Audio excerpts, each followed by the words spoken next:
دوستو حضور اکرم صلی اللہ علیہ وآلہ وسلم نے ارشاد فرمایا کہ جب تم میں سے کوئی اپنے مسلمان بھائی سے محبت کرے تو اسے جتلا دے کہ میں تم سے محبت کرتا ہوں، اور آپ نے ارشاد فرمایا کہ تم مجھے ضعیفوں اور کمزوروں میں تلاش کرو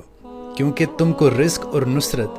ضعیفوں کی برکت سے ملتا ہے۔ اور آپ نے ارشاد فرمایا کہ جنت میں ایسے لوگ داخل ہوں گے جن کے دل چڑیوں کی طرح نرم ہوں گے، اور آپ نے ارشاد فرمایا کہ صدقہ 70 برائیوں کے دروازوں کو بند کرتا ہے، اور آپ نے ارشاد فرمایا کہ مساکین کو وہ کھانا مت کھلاؤ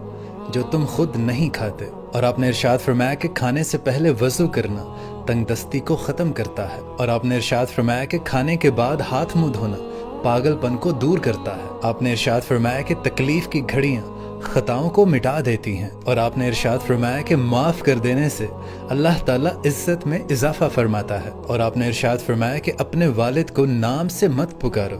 اور ان کے آگے مت چلایا کرو اور نہ ہی ان سے پہلے بیٹھا کرو، اور آپ نے ارشاد فرمایا کہ سب سے افضل صدقہ یہ ہے کہ تم 2 روٹھے ہوئے لوگوں میں صلح کروا دو، اور آپ نے ارشاد فرمایا کہ میری امت کے بوڑھے کی عزت کرنا میری عزت کرنا ہے، اور آپ نے ارشاد فرمایا کہ میری امت کی عورتوں پر سونا اور ریشم حلال کر دیا گیا ہے جبکہ مردوں پر حرام کر دیا گیا ہے، اور آپ نے ارشاد فرمایا کہ ہر کسی کے لیے وہی کچھ ہے جس کی اس نے نیت کی۔ آپ نے ارشاد فرمایا کہ روٹی کو عزت دو کیونکہ اللہ تعالیٰ نے روٹی کو عزت دی ہے، اور آپ نے ارشاد فرمایا کہ حسن اخلاق گناہوں کو اس طرح پگھلا دیتا ہے جس طرح دھوپ برف کو پگھلا دیتی ہے، اور آپ صلی اللہ علیہ وآلہ وسلم نے ارشاد فرمایا کہ آدمی کے جھوٹا ہونے کے لیے یہی کافی ہے کہ وہ سنی سنائی بات بغیر تحقیق کیے ہوئے آگے بیان کر دے، اور آپ صلی اللہ علیہ وآلہ وسلم نے ارشاد فرمایا کہ جو شخص بغیر اجازت کے اپنے بھائی کے خط کو دیکھے گا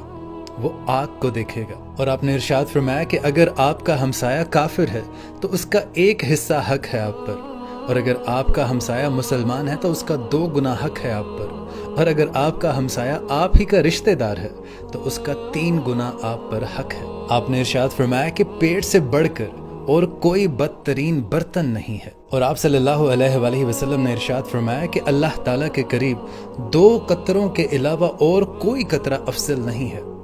پہلا وہ آنسو جو خوف خدا کی وجہ سے نکلے، اور دوسرا وہ آنسو جو راہ خدا کی وجہ سے نکلے، اور سب سے آخر میں نبی پاک صلی اللہ علیہ وآلہ وسلم کی یہ حدیث کہ بازار سے اولاد کے لیے جو بھی چیز لاؤ وہ سب سے پہلے اپنی بیٹی کو دو اور اس کے بعد اپنے بیٹے کو دو۔ سبحان اللہ۔ دوستو یہ چند مختصر احادیث تھی لیکن بہت ہی معنی خیز احادیث ہیں جن کا ہماری زندگی میں ہونا بہت لازمی ہے۔ اگر ہم ان چھوٹی چھوٹی احادیث پر عمل کریں تو ہم کافی حد تک اپنی زندگی کو بہتر بنا سکتے ہیں اور اپنی قبر کو بھی سنوار سکتے ہیں۔ جزاک اللہ۔